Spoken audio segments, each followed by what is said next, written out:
नमस्कार प्रिय मित्रों, मैं ज्योतिषकार कमल आप सबका हार्दिक अभिनंदन करता हूं आपके अपने इस प्यारे यूट्यूब चैनल एस्ट्रो कमल में। हमारे एक मित्र हैं, उनके पिताजी एक दिन गुस्से में नहीं,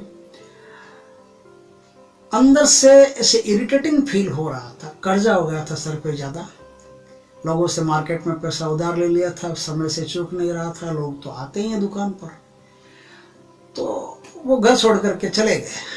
अब वो चले तो गए, लेकिन वो तो बिना बताए चले गए घर वालों को। तो घर वाले पूरे हो गए परेशान। घर वाले परेशान हो गए तो अब क्या करें। अब तो वो चाचा ताऊ सबको बुला लिया, पूरा परिवार इकट्ठा हो गया और हाय तो मच गई। आदमी गया घर से, अब वो कहाँ गया, कैसे गया, पैसे उसके पास हैं कि नहीं है, किस तहकीकात हो रही। पूरा परिवार उथल पुथल हो गया, हालत खराब हो गई। कोई रोने लगा, कोई मचलने लगा। तब एक सज्जन ने उनको सलाह दी कि जो रामदास बाबा है ना, उनके पास जाइए। रामदास बाबा के पास ऐसे ऐसे उपाय हैं और भक्त आदमी है भगवान के। रामदास बाबा जो उपाय बता देते हैं वो उपाय कभी खाली जाता नहीं। ऐसे ऐसे चमत्कारी ढंग से उन्होंने बहुत सारे काम आज तक किए हैं। बिछड़ों को मिलाया है, कोई दूर चला गया आता नहीं, ऐसे कई प्रयोग उन्होंने किए अपने जीवन में, करवाए लोगों से। उनके रिश्तेदार नातेदार जो भी है वापस आ गए, वापस बैक टू पवेलियन हो गए। तो आपका भी अगर कोई आदमी खोया है तो ऐसे रोने मचलने चित्कार करने की कोई आवश्यकता नहीं। आप जाइए, जाकर के रामदास बाबा से बात कीजिए, रामदास बाबा आपका काम कर देंगे। तो सब परिवार वाले इकट्ठा हो गए और उनमें से 8-10 लोग। उनकी एक कन्या थी, वो भी, क्योंकि बेटा तो था नहीं, बेटा तो बाहर था, उनकी कन्या थी, वो कन्या गई साथ में। सब रामदास बाबा के पास गए। रामदास बाबा के बूढ़े आदमी थे और यहाँ आश्रम है उनका, उस आश्रम में रहते थे। रामदास बाबा को प्रणाम किया और उनको बोला कि बाबा हमारे जो पिताजी हैं, लड़की बोली हमारे पिताजी है, वो घर से रात को निकल गए। पता नहीं कब निकल गए, कहाँ निकल गए, कैसे निकल गए, कब आएंगे। हम तो हालत खराब है, पूरे परिवार की। माँ रो के हालत बेचैन है और बेटा बाहर रहता है, उसको अभी बताया तक नहीं है। बता देंगे तो वो भी बेचारा आ जाएगा, कहीं बाहर रहता है, वो भी परेशान होगा। तो रामदास बाबा ने, उनको लगा कि हालत काफी खराब है, क्या करें। रामदास बाबा ने कहा कि देखो बेटा, तुम्हारे पिताजी कहीं भी होंगे वो लौट आएंगे। अगर जिंदा है वो आराम से तबीयत से 3 दिन के भीतर लौट आएंगे। तुम एक काम करो। बोले क्या काम। तो उनको काम बता दिया, ये काम करो। उनको बोला कि आप तो एक तांबे का पानी का लोटा लो, तांबे का लोटा जिसमें शुद्ध पानी भरो। शुद्ध पानी भर करके पिताजी जहां आखिरी बार आपने पिताजी को देखा, या पिताजी का कोई भी कपड़ा हो, या पिताजी के हाथ लगाई कोई भी चीज हो, कपड़ा हो, या पिताजी को आखिरी बार जिस चीज को हाथ लगाते आपने देखा, उस चीज से कुछ अनाज छू लीजिए। जैसे चावल हो, गेहूं हो, जो भी अनाज आपके यहाँ हो, वो अनाज छू लीजिए। वो अनाज छू करके, वो अनाज थोड़ा सा ज्यादा अनाज में मिला करके एक ढेरी बना लीजिए। उस ढेरी के ऊपर तांबे का लोटा पानी का रख दीजिए। रख करके अब आपको लगातार एक मंत्र बोलते जाना। आपको चाहिए कि 3 ही दिनों में आना है, तो आप लगातार एक मंत्र बोलते जाइए। वो उन्होंने एक मंत्र बताया, उस मंत्र को वो लगातार बोलते गए। बोले कि मंत्र आपका पूर्ण हो जाए, जैसे 50 माला 100 माला जितनी आप कर सकते हो, जितनी आप तबीयत से ज्यादा कर सकते हो, उतनी माला आप करो।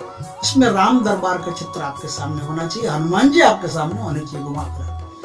आपका काम हो जाए तो हनुमान जी को प्रसाद चढ़ाना, हनुमान जी को भोग लगाना, लड्डू का, पेड़े का, चूरमे का, कुछ भी आप भोग लगा सकते हो, भोग लगाना। आपका काम 100% हो जाएगा। उन्होंने ऐसा ही कहा। हनुमान चालीसा पढ़ा। हनुमान चालीसा पढ़ने के बाद में उन्होंने मंत्र का जाप शुरू किया और उन्होंने 3 घंटा करीब मंत्र का जाप किया। तब तक वो थक गए बुरी तरह से। बोले अब नहीं किया जा सकता। 3 घंटे उन्होंने किया। कोई माला का लेना देना नहीं, 10, 20, 50 जितना भी हो। 3 घंटा उन्होंने किया। 3 घंटे के बाद वो लड़की थक गई। बोले इतना तो मैंने कर लिया। 3 घंटे उन्होंने जाप कर लिया। अब वो जो पानी है ना, उस पानी को आपको क्या करना है, पीना है। 1 लोटा पानी है। अब जो जाप करता है वही आदमी उस पानी को पिएगा। दूसरी किसी बोतल में, चाहे फ्रिज में रख लो, तकलीफ नहीं है। किस्तों में 2-3 बार में पी सकते हो तो भी दिक्कत नहीं है। उस पानी को जो जाप करेगा वही पिएगा। तो उसने क्या, धीरे धीरे करके उस पानी को पी लिया।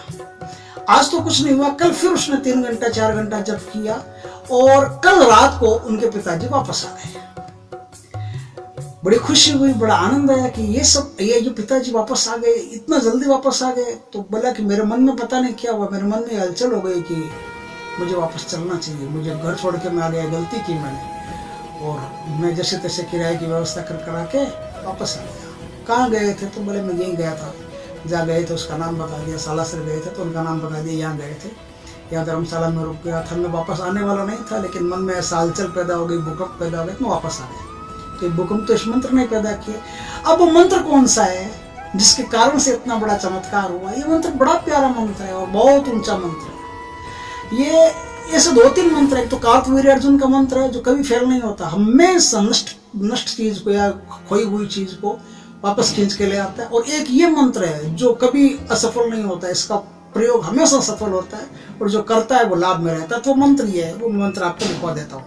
मंत्र है गई बहोरी गरीब नवाजू, सरल सबल साहेब रघुराजू। गई बहोरी गरीब नवाजू, सरल सबल साहेब रघुराजू। गई बहोरी गरीब नवाजू, सरल सबल साहेब रघुराजू। इस मंत्र का जाप करते करते आप आश्चर्य करेंगे कि जैसे जैसे आपने इस मंत्र का जाप शुरू किया, कहीं बहुत ज्यादा दूर हुआ, बहुत ज्यादा उलझनों में फंसा, थोड़ा सा टाइम लग सकता है, लेकिन असफल नहीं हो सकता। आपका आदमी आपके पास कैसे ही लड़की खो गई हो, लड़का खो गया हो, बुढ़ा खो गया हो, जवान खो गया हो, कोई भी खो गया हो, वापस अपने आप कोई न कोई व्यवस्था बन जाएगी कि आपके घर पे वापस पधार जाएगा। उपाय अच्छा लगा हो तो लाइक कीजिए, कमेंट कीजिए, शेयर कीजिए। और यदि पहली बार आप हमारे चैनल पर आए तो चैनल को सब्सक्राइब कीजिए। पास में जो बेल आइकन बटन है वो दबा दीजिए ताकि हमारे ज्ञानवर्धक जानकारी पूर्ण वीडियो सबसे पहले आपके पास आ सके। जय श्री कृष्ण मित्रों।